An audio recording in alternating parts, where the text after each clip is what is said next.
y versículo 5. Gloria a Dios. Juan, capítulo 13, versículo 4, versículo 5, lleva por subtítulo Jesús lava los pies de sus discípulos. A medida que lo vayamos encontrando, nos vamos poniendo de pie. Comparta siempre la Biblia con el hermano a quien no tenga, a quien tenga a su lado. Podamos estar todos juntos leyendo la palabra del Señor.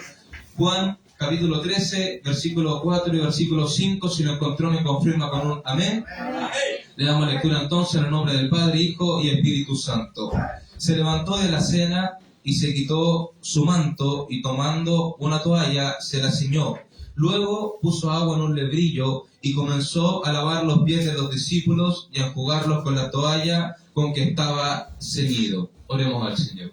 Señor y Dios, Padre nuestro, Príncipe de paz, Dador de la vida, Dios Todopoderoso, nos presentamos delante de su presencia, Señor amado. Dios mío, nos presentamos, como decía su himno, Señor, dándole gracias, Dios mío, por su amor, gracias por su misericordia, Señor. ¿Cómo no agradecerle, Dios mío? ¿Cómo no alabarle, Señor? Si usted ha sido tan bueno para con nuestra vida, le pedimos, Dios, que en esta hora usted nos pueda hablar a través de su palabra, Señor. Reconocemos, Dios mío, que estamos sedientos de usted, Señor, que necesitamos más de usted cada día, Dios mío. Por eso en esta hora, Espíritu Santo, le pido que usted pueda estar obrando en nuestros corazones, Señor. Espíritu Santo, toma dominio de este púlpito, de este culto, Señor, de este lugar, Dios mío, de nuestra vida. Háblanos conforme a tu voluntad, Espíritu de Dios.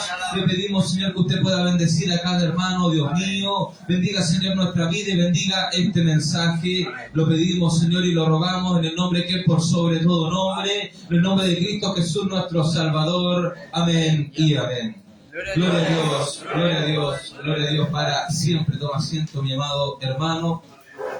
Es importante cuando leemos esto, en lo que estamos, sabemos que estamos en la fiesta del Señor, que Jesucristo está a punto de dar su vida por amor a la humanidad, está a punto de entregarse en sacrificio. Jesucristo está a punto de instituir la cena del Señor. Pero iniciamos aquí viendo que todos los que estaban en la fiesta de la Pascua se sientan a la mesa del Señor, se sientan a la mesa a comer, se sientan a la mesa a disfrutar de lo que había sido preparado de parte de Dios.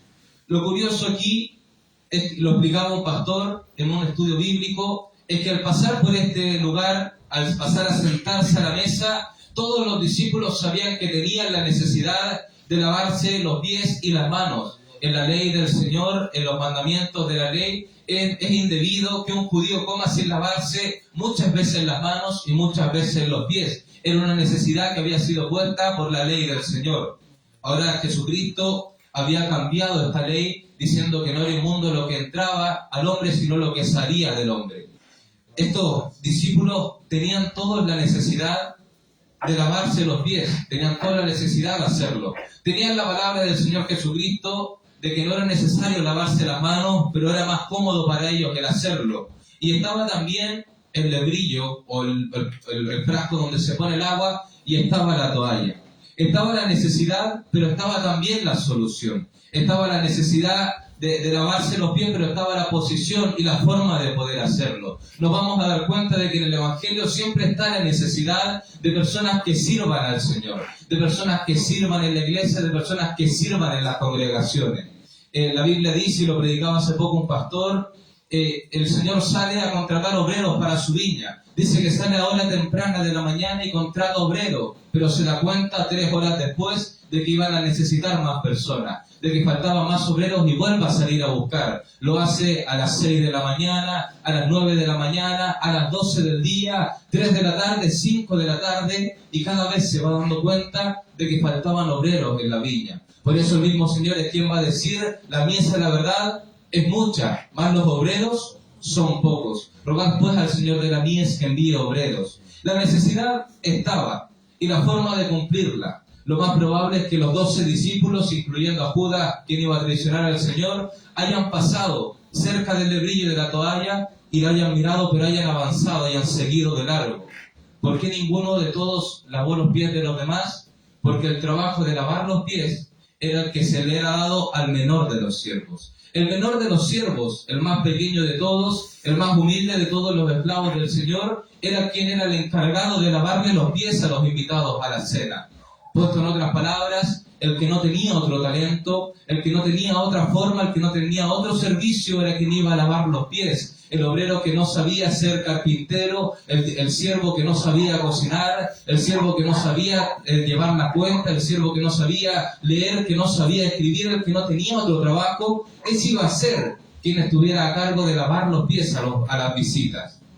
Al pasar Pedro dijo, yo soy pescador, yo no soy el más pequeño de todos estos, y siguió de largo. Pasó Mateo y dijo, yo soy contador, yo tengo un buen trabajo, yo no estoy puesto para lavar los pies, y pasó de largo. Ninguno de ellos era un gran hombre, ninguno de ellos era un gran mercader, ninguno de ellos era un ciudadano romano, ninguno de ellos tenía gran autoridad, pero no se consideraban tan bajos como para lavar los pies. Ese era el tema de ellos. No era que yo fuera un gran hombre, pero no soy tan bajo como para lavarle los pies a los demás.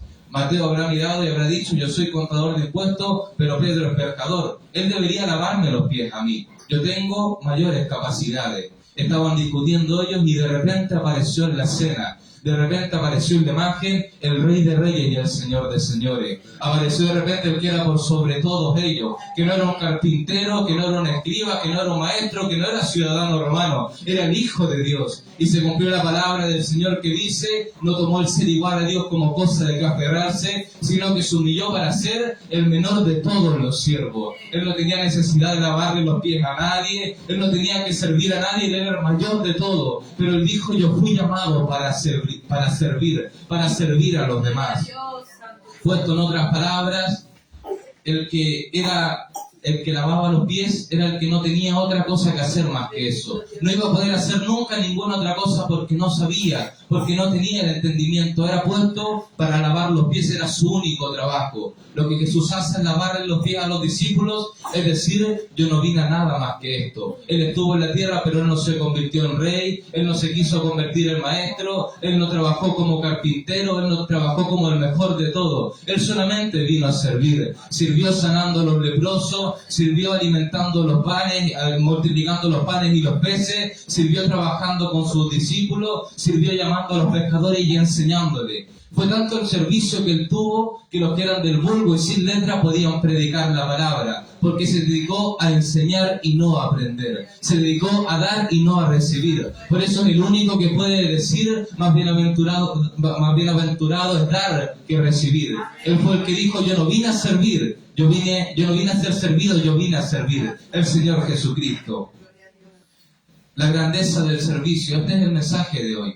La grandeza del servicio. Lo grande que es el servir al Señor. Él dijo, el más grande de vosotros va a ser el que sirva a los demás. Porque para servir no solamente se necesitan las ganas de querer hacerlo, se necesitan muchas cosas. Para servir se necesita ser un hombre capacitado por Dios para el servicio en la obra. Y el servicio, mi amado hermano, puede ser muchas cosas. El que predica la palabra está sirviendo, pero quien acarrea una silla, quien barra una iglesia, quien presta un himnario, quien comparte su Biblia, está haciendo un servicio, no para el hombre, ni por persona, sino para el Dios del hombre. No para el que está en la iglesia, sino para el Dios que lo preparó todo. Los hermanos que se dedican a darle algo al servicio del Señor, lo están haciendo para el Dios de la iglesia. La grandeza del servicio. Puesto en esta perspectiva, en que el Hijo de Dios fue quien sirvió, todos nosotros vamos a querer servir. Si decimos, Cristo lavó los pies, todos nosotros vamos a querer hacerlo. Pero necesitamos de diferentes cosas. Iniciando en el versículo 4 de Juan 13, dice, se levantó de la cena y se quitó su manto y tomó una toalla y se la ciñó. Lo primero que necesita el hombre que quiere servir, el hombre que quiere ser semejante al Señor, no es tener muchas cosas, sino al contrario, despojarse de ellas. Lo predicaba el pastor Ricardo, las mujeres dijeron, yo perdí a mi hombre cuando se fue a buscar al Señor y la otra lo perdió cuando lo encontró. Dicho en otras palabras, el que busca necesita dejar cosas y el que encuentra tiene que dejar aún más. El Señor Jesucristo se levanta y Él se quita su túnica, Él se quitó su capa, Él se quitó su manto, Él se quitó su abrigo, Él se quitó lo que le daba el verse bien, lo que era estético, lo que hacía que Él se viera de una forma diferente, Él se lo quitó. ¿Qué necesitamos quitarnos nosotros? Mi carácter, mi forma de ser, lo que yo tengo, lo que yo conozco, lo que me hace ver bien. Cuando nos paramos en el espejo y decimos, con esta chaqueta parezco evangelista, con esta vestimenta de verdad parezco una mujer de Dios, un hombre de Dios, una persona de oración. Pensamos que lo que tenemos es más que lo que otros tienen. Jesucristo no tenía grandes posesiones. Él mismo dijo, yo no tengo dónde recostar mi cabeza, pero tenía su túnica, tenía su manto, tenía algo especial.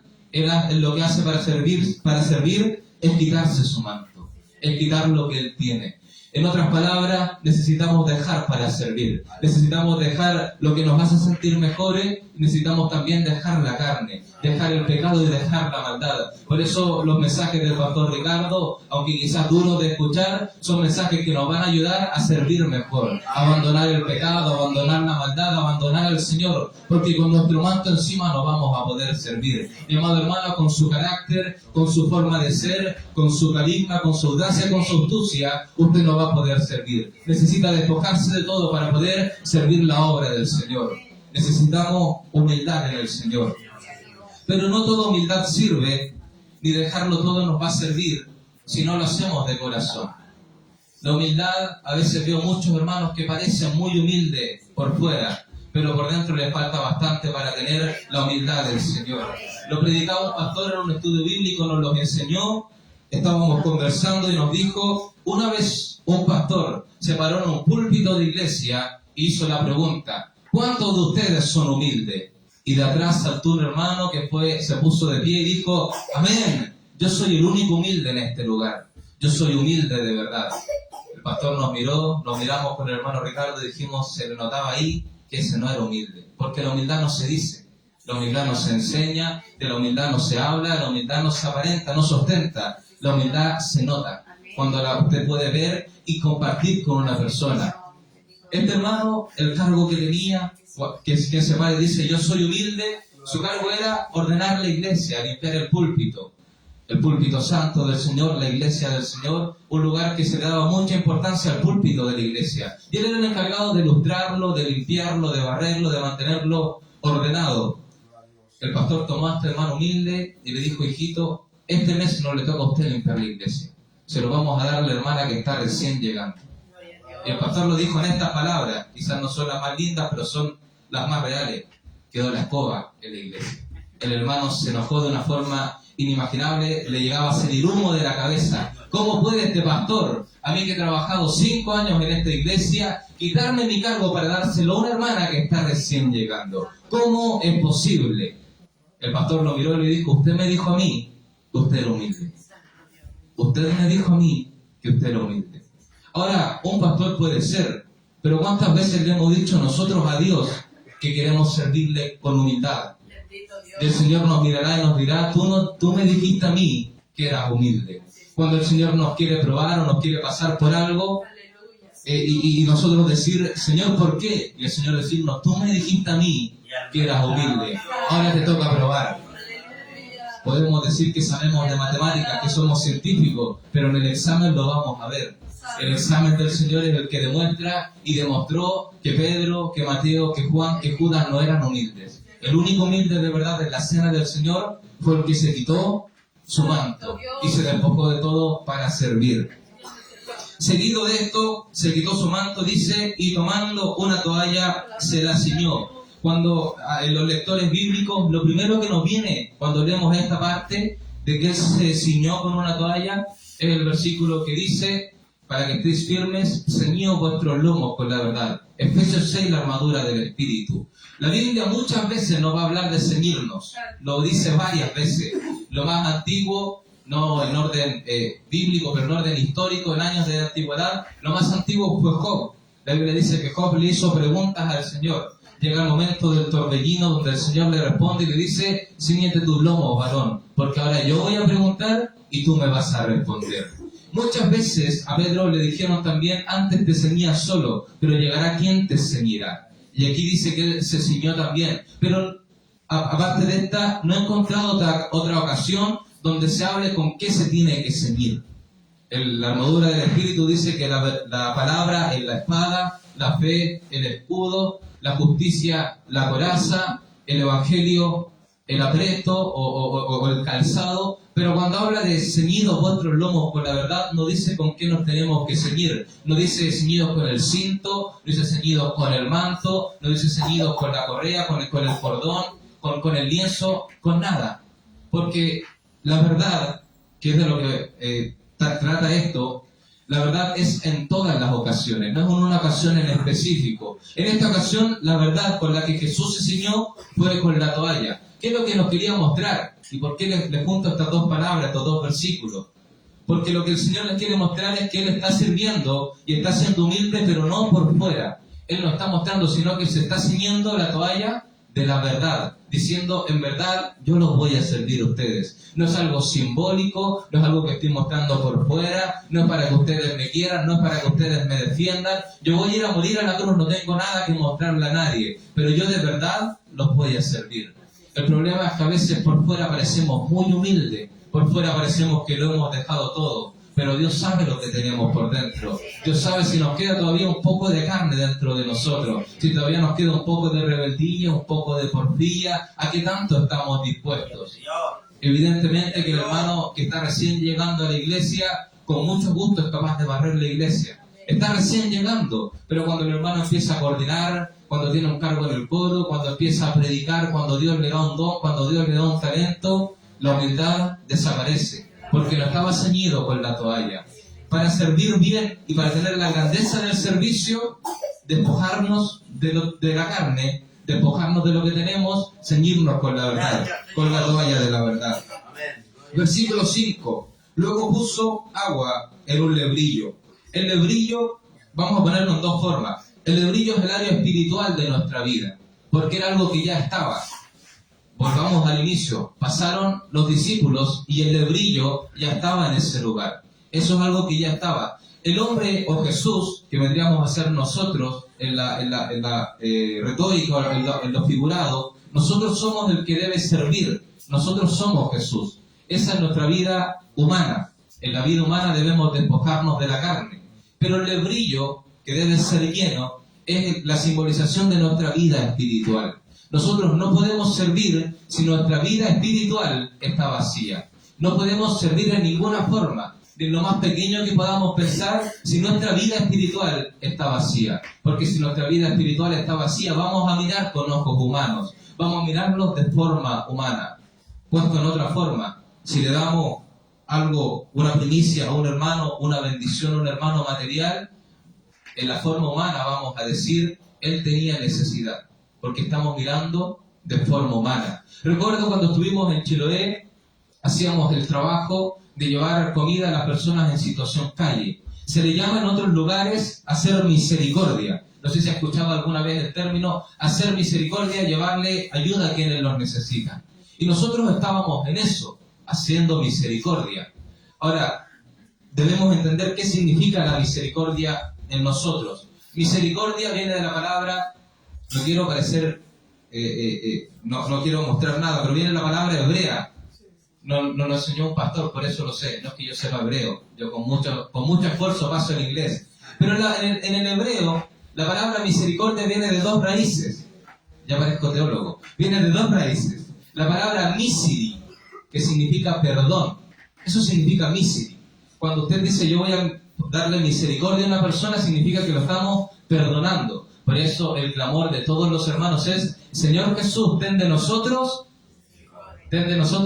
perdón, misiri, perdónanos. Cuando tenemos un error, una falla, una tacha, un pecado, decimos, Señor, misericordia, misiri, perdónanos. Ahora, cordia viene de la palabra del latín cardio, que viene del corazón, nuestro cardio. Por eso este sistema de cardio, el sistema del corazón, cardio. ¿Me entienden bien? Amén. Ya. Entonces, misericordia. Cardio viene del corazón, desde adentro, desde lo profundo. Entonces, cuando estas personas dicen, yo voy a tener, por ejemplo, misericordia del hermano Víctor, lo voy a perdonar por lo que me hizo, no puedo 2 semanas después recordar, no, pero el hermano Víctor me hizo esto. Cuando lo vea en dolor, no puedo acordarme de decir, el hermano Víctor falló en contra mía. ¿Por qué? Porque yo le tuve miseri, perdón, pero cardio del corazón. lo perdoné con mi corazón, lo perdoné de verdad. Por eso la palabra de Jehová: y yo tendré de vosotros misericordia, y tomaré vuestros pecados y los echaré a lo más profundo de la mar, y no tendré de nuevo memoria de ellos. ¿Qué significa? Misericordia, los perdoné pero de corazón. Ya no me voy a acordar de ustedes, ya no los voy a volver a mirar como pecadores, sino como santos. Por eso nosotros llegamos a la iglesia, llegamos como pecadores, llegamos con fallas, llegamos con dolores, pero cuando el Señor nos habla en profecía, no nos dice pecador, no nos dice hombre malo, no nos dice ladrón, no nos dice falto, nos dice hijo mío, porque Él se olvidó de que nosotros éramos pecadores, se olvidó de que nosotros éramos faltos, se olvidó de que nosotros lo hacíamos mal, y ahora nos mira como hijos de Él, como hijos del amado. Por eso la misericordia, para que lo entendamos bien. Estos hermanos iban a hacer misericordia en Chiloé, y en otros lugares lo he visto también con mucha tristeza. Misericordia, pero salían del lugar donde hacían misericordia y se chocaban el hombro y decían: ¿viste cómo estaba? ¿Viste cómo estaba ese en tono de burla? ¿Viste cómo estaba? Yo se le dije que tenía que buscar al Señor y no quiso. Y mi pregunta es: ¿y dónde está la misericordia? ¿Dónde está el perdón de corazón? Si yo perdono a alguien de corazón, me burlo de él, lo miro, o no le tengo misericordia a esa persona, no le tengo amor, no lo perdoné por los errores que había cometido. A veces nos toca ver, vamos a ayudar a 5 personas, y la persona dice: no, yo voy a ayudar a 4, porque el quinto me faltó el respeto. Bueno, y no estábamos haciendo misericordia, no los perdonábamos de corazón. ¿Por qué? Porque nuestra vida espiritual todavía está vacía. Ese es el problema. El brillo del Señor, el brillo nuestro, es nuestra vida espiritual, que debe ser llena con agua. Ahora, cuando usted piensa en agua, bíblicamente, ¿en qué piensa? Cuando usted piensa en agua, bíblicamente, cualquiera que me responda, yo sé que ustedes saben. Agua, espiritualmente, ¿qué significa el agua? La palabra, amén. Y de su interior correrán ríos. Espíritu Santo y palabra, suele ser. Es lo que nosotros entendemos siempre cuando decimos: ¿qué es el agua? La palabra del Señor. La Biblia dice: como el agua fría, el alma sedienta, así son las palabras de lejanas tierras, agua. Y el Espíritu Santo. De su interior correrán ríos de agua viva. Pero para Jesús, el agua significa más cosas que solamente esto. Recordemos que en el tiempo hebreo, el agua era el rito que se tenía que tener. En el hebreo, cuando usted estudia al pueblo de Israel antiguo, en el tiempo de Jesús, cuando ellos comían, se lavaban las manos con agua, se lavaban los pies con agua. Y estaban los estanques de purificación, que era una piscina que tenía un pequeño orificio donde saliera el agua, y esa era un agua santa, un agua pura. Y cuando alguien cometía error o tocaba un muerto, eran 7 días de purificación. ¿Qué significaba? 7 días tenía que bajar al agua, tenía que bañarse en el agua de purificación y tenía que salir. Primer día, segundo día, tercer día, cuarto, quinto, hasta el séptimo. Por eso se dice que cuando iba el sacerdote a ministrar al Señor, a ministrar el trabajo, no tocó a la persona que había sido atacada. Cuando habla del buen samaritano, dicen que ellos pasan y no lo tocan, ni le evitan el sacerdote, porque si ellos lo tomaban en brazo y mientras lo llevaban, él moría, ellos tenían que purificarse 7 días. ¿Qué dijeron ellos? Ahorrémonos del martirio y dejemos a la persona, si va a morir aquí o va a morir en mi brazo, mejor que muera en el desierto, y yo no lo tengo que tomar y no me tengo que purificar. Por eso es el samaritano, el que no iba a purificarse, el samaritano que no tenía ningún cargo, quien lo puede tomar en brazos y subirlo a su asno o a su cabalgadura y llevarlo hasta el mesón, porque él no se iba a purificar. Entonces el agua para Jesús todavía no era el Espíritu Santo, porque todavía no venía. Recordemos, si bien sí estaba en él, como en Juan el Bautista y en otros más, todavía no se derramaba en el 120 del Pentecostés. Todavía no se cumplía la palabra: y recibiréis poder. Entonces no estaba simbolizando todavía el Espíritu Santo. Y para Cristo no significaba el verbo, porque Él era el verbo. Para Cristo no significaba la palabra, porque Él era la palabra. Para Él llenarlo con agua era llenarlo con protocolo. Para Él llenar el brillo con agua era llenarlo con cómo se tenía que hacer, con un rito, con una forma, con un cuadrado, con algo que tiene que hacerse de esta forma. Por eso es raro que una persona que quiera servir diga: vamos a cambiar. El que quiere servir no cambia la forma que aprendió el Evangelio, porque tiene agua en su brillo, agua en su vida espiritual. ¿Qué significa? Hay un protocolo que seguir. Poniéndolo en otra forma, si yo dijera, pastor, tengo una palabra que predicar en la iglesia, el pastor puede decir, bueno, veamos, ¿cuándo lo hago predicar en el púlpito? Pero, y si le digo, esta palabra no es para esta iglesia, tengo que ir a predicar a la iglesia de enfrente, a la iglesia de la esquina, a la iglesia de más allá, no, espere, hijito, hay un protocolo que seguir. Oiga, pero yo quiero dar un servicio, pero a su lebrillo le falta agua. A su lebrillo todavía le está faltando protocolo. Hermano Jeremías, ¿y de dónde saca usted esta conclusión tan rara de que el agua significa protocolo? Si sigue leyendo se va a dar cuenta de que aquí forma dos protocolos diferentes. Primero que nada, el lavamiento de los pies, que hasta el día de hoy es algo que se mantiene en muchas iglesias. Eso es un protocolo. Y segundo, la cena del Señor. Jesús nos va a traer un avivamiento al poner agua en el lebrillo. Va a marcar un rito, un protocolo que debe seguirse tal cual como está escrito. Por eso leemos la frase que dice, yo recibí del Señor lo que también os he enseñado. Que el Señor Jesús, la noche que fue entregado, tomó pan y habiendo dado gracias, lo partió y dijo, tomad, comer. Este es mi cuerpo que por vosotros es partido. Y tomando la copa también, bebió de ella y le dio a beber a los demás, para que ellos pudieran también beber de la copa, que era la sangre, el nuevo pacto en la sangre. ¿Qué hizo él? Protocolo. ¿Qué hizo él? Marcamos un rito que no se va a mover hasta el día de hoy. Por eso hasta el día de hoy tomamos la cena del Señor y lo hacemos como está escrito. Un protocolo. ¿Usted quiere servir al Señor? Protocolo también para su vida. No solamente Espíritu Santo, no solamente el sentir al Señor, no solamente la palabra, no solamente que Dios nos ama. Está bien, sí, Dios nos ama a todos. Todos somos hermanos, sí, todos somos hermanos. Pero él dijo, yo pondré pastores conforme a su corazón. La oveja que es de este pastor no es la oveja del otro pastor. Eso en la Biblia no existe. Existirá en otra forma, pero en la Biblia, protocolo. Poner agua en el lebrillo. Aparte de eso también debemos tener palabra del Señor, debemos tener Espíritu Santo, debemos tener y dar vida. Recuerden la palabra que dice en Ezequiel, y midió 1000 codos en el río, y el agua le llegaba hasta los tobillos. No sé quién ha leído esa palabra o quién la ha escuchado alguna vez. Midió 1000 codos y el agua le llegó hasta los tobillos. Midió 1000 codos más con un lienzo y le llegó a las rodillas. 1000 codos más a la cintura. 1000 codos más le llega hasta el pecho y 1000 codos más ya no puede nadar. ¿Qué es lo que dice la promesa del Señor? Esta es el agua que yo les voy a dar, donde están los peces de colores y las maravillas. Y todo el que entre en esta agua vivirá.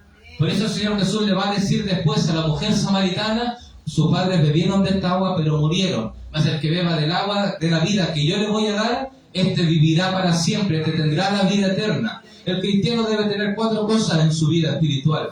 Primero, Espíritu Santo. El Señor les dijo, no hagan nada hasta que tengan el Espíritu Santo. Esa es una promesa del Señor. Él dijo, a los que creen en mí, de su interior correrán ríos de agua viva. Espíritu Santo. Segundo, palabra del Señor. No puede querer dar una palabra de Dios si no sabe lo que la Biblia dice. No puede decirle a una persona, no sé, pues vamos a poner algún ejemplo. Tienes que circuncidarte si la Biblia nos dice que no es necesaria la circuncisión. No podemos decirle a una persona, no es necesario seguir a Cristo si la Biblia dice que Cristo es el centro de la Biblia.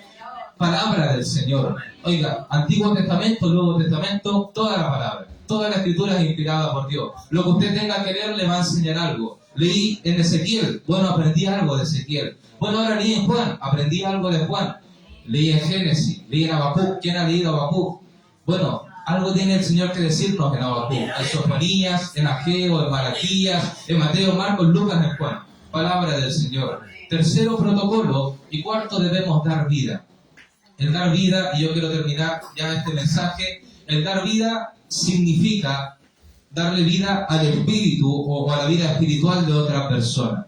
Vamos a ponerlo en este ejemplo. El hermano, ¿a quién podemos nombrar? Hermano Guillermo, que empieza a hacer evangelismo y llegan almas a la iglesia por la boca del hermano Guillermo. No puede el día de mañana el hermano Guillermo hacerle un problema al alma nueva, porque no está dando vida. Lo trajo a la iglesia y ahora la misma iglesia lo va a lastimar para que se vaya. Eso no se puede. Necesitamos dar vida. Necesitamos tener vida en nuestra vida espiritual. Si el hermano Charles trae algo, no puede el día de mañana a un hermano hacerle problemas para que se vaya de la iglesia. Si el hermano Ricardo invita a alguien, no puede el día de mañana decir, no, ahora quiero que se vaya, porque no me cayó bien, porque no era como yo pensaba, porque resulta que es porfiado, porque no me dice amén cuando predico, ahora ya no quiero que esté en la iglesia. No se puede, porque debemos tener dentro de nosotros vida.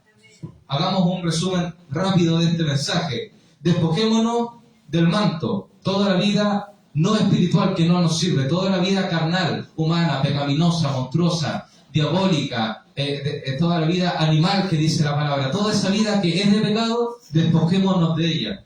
Ciñámonos con la toalla de la verdad del Señor. Yo en verdad soy humilde, yo en verdad soy cristiano, yo en verdad sirvo al Señor. Tercero, agua en nuestro lebrillo. Son partes de las cosas que necesitamos. Y comenzó a lavar los pies de los discípulos y a enjugarlos con la toalla con que estaba ceñido. Hermano Jeremías, ¿por qué necesito tantas cosas para poder servir? Si lo único que iba a hacer el Señor Jesucristo era lavar los pies. ¿Por qué necesitaba tantas cosas para lavarle los pies a una persona? Dice la palabra, si seguimos leyendo, versículo 6, entonces vino Simón Pedro, y Pedro le dijo, Señor, ¿tú me lavarás los pies a mí? Respondió Jesús y le dijo, si lo que yo hago, tú no lo comprendes ahora, mas lo entenderás después. Pedro le dijo, ¿no me lavarás los pies? Jamás. Jesús le respondió, si no te lavares no tendrás parte conmigo. Y este es el versículo al que quiero llegar, versículo 9. Le dijo Simón Pedro, no solo los pies, sino también las manos y la cabeza. Versículo 10, Jesús le dijo, el que está lavado no necesita lavarse, sino los pies, pues todo está limpio, o pues está limpio todo. Y vosotros limpios estáis, aunque no todos. Cuando usted quiera servir, vamos a encontrarnos con el caso del apóstol Pedro y de los discípulos. ¿Cuál era el caso de ellos? Estaban limpios, ellos estaban lavados, estaban limpios enteros, solamente necesitaban lavarse los pies, según el Señor Jesucristo. Cuando nosotros nos encontremos con un hermano y queramos servir, dando un ejemplo, queremos servir en algo al anciano Pablo, servirle al pastor Ricardo, servirle al anciano Alexander, los hermanos que nos escuchen de otras congregaciones, servir al hermano Guido Payareve, al pastor Christopher Rojas, o a su pastor, a su encargado, vamos a querer servirles, pero nos vamos a encontrar con que por arriba está todo limpio, tiene lo que la Biblia llama pies de barro. ¿Qué son los pies de barro? Un pequeño defecto que lo puede derribar. Nos vamos a encontrar que el hombre al que queramos servir, aunque son hombres de autoridad, por debajo tiene pies de barro. Ese es el problema, por eso muchas personas no pueden servir, porque no entienden la grandeza del servicio, lo grande del servicio. ¿Qué es lo grande del servicio? Yo me puedo encontrar con el defecto del pastor, con el defecto del anciano, pero no los voy a atacar. ¿Qué es lo que hizo el Señor? Lo lavó, le lavó los pies. Puesto en otro ejemplo, si vemos que un anciano, un pastor, un encargado, un hermano está débil, es anciano ya de edad, está cansado, no podemos decir que es lo que todos piensan, está viejito ya, seré que yo será el que tomará el siguiente lugar. La Biblia dice en Lucas que en este momento, de cuando se lavan los pies, Jesús les dijo, voy a morir, me van a llevar, voy a ser crucificado, sepultado y resucitado al tercer día. Los discípulos se miran y dicen, ¿y quién va a ser el más grande entre nosotros? Ese es su pensamiento. ¿Por qué no lavaron los pies? Porque no tenían ningún pensamiento de servicio. No les interesaba en lo más mínimo servir a nadie. Ni siquiera les importaba que su maestro iba a morir. Ni siquiera se entristecieron. Lo único que dijeron, ¿y quién va a ser el más grande entonces? Dios no lo permita, pero el día de mañana le pasa algo al pastor Ricardo. ¿Qué vamos a pensar? ¿Quién de nosotros va a tomar el pastorado? ¿Quién de nosotros va a ser el siguiente si el pastor Ricardo se enferma? Ahora vamos a ser nosotros entonces los siguientes pastores. Ese es el pensamiento de la iglesia. Ese era el pensamiento de los discípulos. No tenían servicio en ninguna forma. Si nos encontramos con alguien que es anciano, con un pastor, un hermano que ya esté más débil, que esté más anciano, que haya llegado al final, al ocaso de su vida, como predicaba el obispo Edito, al ocaso de la vida de la persona, no podemos decir hay que sacarlo. No podemos decir ahora ya no puede predicar, eso no es posible. No podemos pensar así. La Biblia dice que esperó Jesús Él era el Hijo de Dios, Él era el futuro predicador. Él iba a ser el más grande de los predicadores, el mayor de los pastores, el mejor de los profetas, el mayor evangelista que existió en la historia. Todavía no existe ningún evangelista que tenga millones de personas escuchándolo. Jesucristo sanó a los cojos y sanó a los mancos. ¿Qué significa esto? Una persona no tenía mano y le creció en la predicación de Jesús. A una persona le faltaba un pie y le creció en la predicación de Jesús. Y Jesucristo no inició su ministerio hasta que Juan el Bautista fue encarcelado. ¿Quién era Juan el Bautista para que Jesús lo respetara? Juan el Bautista no era nadie. Él mismo dijo: yo soy la voz que clama en el desierto. El Señor le dice cuando lo fueron a ver, ¿qué fueron a ver? A una caña movida por el viento. Juan el Bautista no era nada ni nadie, pero Jesús esperó hasta que terminara su ministerio para empezar el suyo, porque él entendió la grandeza del servicio. Oiga, el hermano está débil, entonces yo voy a llevarle su equipaje, yo que tengo fuerza. Oiga, el hermano está cansado, ya no es lo mismo, yo voy a servirle en todo lo posible. Le voy a dar la mejor silla, le voy a dar las mejores posibilidades. Si tiene sed, le voy a servir agua. Si está cansado, le voy a dar aliento. Por eso el apóstol Pablo terminó su día y dijo: respeten a Timoteo, porque él me ha servido en mis adversidades. Estoy viejo, estoy ciego, estoy encarcelado, estoy en la oscuridad, ya no puedo escribir, ya no puedo leer, ya nadie me quiere, y vino a Timoteo a confortarme, y vino a Tito a darme nueva fuerza, y los que todavía podían ver, ellos escribieron por mí, y los que todavía tenían fuerza, ellos predicaron la palabra. Oh, discípulos, no se avergonzó de mis cadenas, porque entendieron la grandeza del servicio, la grandeza de servir a Dios de todo nuestro corazón. Mi amado hermano, aprenda a servir al Señor, aprenda a servirle a Él, aprenda a servirle más cada día. ¿Qué necesita Dios de nosotros? ¿En qué le podemos ser útil al hombre del Señor? Los discípulos no entendieron nada. 3 años con el Señor, 3 años con Jesús, 3 años conociéndole, y todavía se preguntaban quién iba a ser el mayor de ellos. ¿Cuánto tiempo lleva usted conociendo a Jesús? ¿Y en qué piensa todavía? ¿En qué estamos pensando? ¿Cuál es nuestro lugar? El Señor dijo: si todos lo hicieren, si fueran los mejores de todos, si fueran los mejores predicadores, si sirvieran más que los demás, si cantaran mejor que los que mejores cantan, si fueran los más grandes en la tierra, si miles de personas los escucharan, siervos inútiles son, porque siervo inútil es el que iba a lavar los pies de los demás. Lo que Jesucristo le quería decir y nos quiere decir a nosotros hoy es que Jesucristo es el siervo inútil al que nadie quería. Por eso el apóstol Pablo dijo: la piedra desechada por ustedes, al que nadie nunca quiso, al que nadie nunca escuchó, vino a ser cabeza del ángulo, vino a ser la piedra del ángulo, cabeza del pináculo, lo más alto de lo más alto, porque Él se convirtió en lo más bajo de lo vil. Él se convirtió en lo vil y lo menospreciado para que nosotros vengamos a ser alguien en este mundo. Él se convirtió en nadie, Él se convirtió en siervo para que podamos ser cristianos, para cuando digan predicadores, hermanos, coordinadores, coristas, evangelistas, por el sacrificio del Eterno, del Dios Todopoderoso, del primero y del último, para que nosotros que éramos nadie tengamos un nombre en la iglesia del Señor. Hermano, aprendamos a servir, aprenda a servir a Dios. Es poderosa esta palabra, hermano, pero es difícil de cumplir. Aprenda a ser humilde de corazón.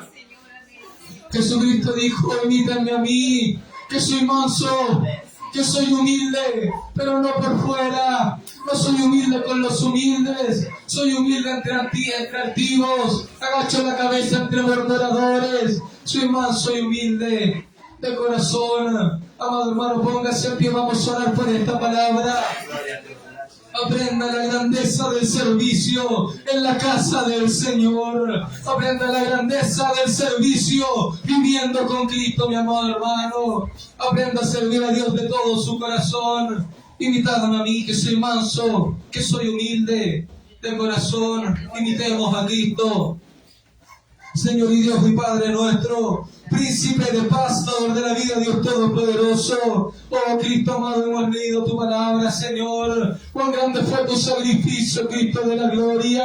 Cuán grande tu sufrimiento, Señor, para que nosotros vengamos a ser alguien en la iglesia, Dios mío. Señor, ayúdenos a entender la grandeza del servicio. Ayúdenos